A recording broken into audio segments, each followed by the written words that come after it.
you ever run across a bridge that doesn't have the hole on the top here on an early 80s Gibson, do not assume that is a replaced part. It's actually a very rare 7-point adjustment bridge that was very shortly lived. This bridge was invented by a Kalamazoo Gibson employee named Rendell Wall. He's also famous for inventing a lot of other things such as the TP6 tailpiece.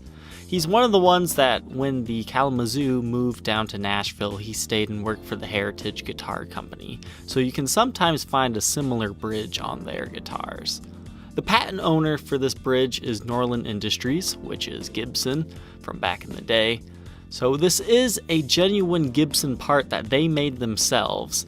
They officially called it the Top Adjust Tune-O-Matic, but you'll often see it referred to as a 7-point adjustment bridge because, well, that's kind of what it does. It has 7 different positions in which it can be adjusted. These bridges can be found on a mixture of Gibson models in late 82, around 83, but these were only released for about a year and a half before they were completely discontinued and just never seen or heard of again.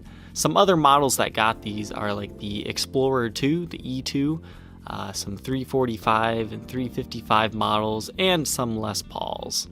What ultimately led to these not being widely accepted is that they were just different. Guitarists, we don't like change. They were a little bit more complex or of a hassle to set up, and as most guitar players didn't want to learn something new, so they were not well received. These pieces can be easily identified because the bridge pins don't go through the top. The saddle's adjusting and retaining screw goes through the bottom of the bridge block and has a flat end screwdriver slot on both ends of the retaining screw. The bottom of the bridge block has 3 pinholes on each side so that the whole bridge can be compensated back and forth into 7 different unique positions. These bridges will sometimes have brass or steel saddles, but they can also have nylon.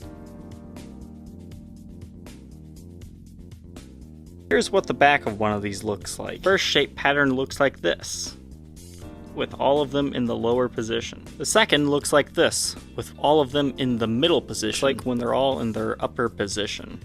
Then there's the upper middle position, the crazy upper lower position, then there's the middle upper position, and lastly the lower upper position. So all in all, that gives you 7 different positions with this bridge. So this is a rare guitar part from the 80s that was shortly lived.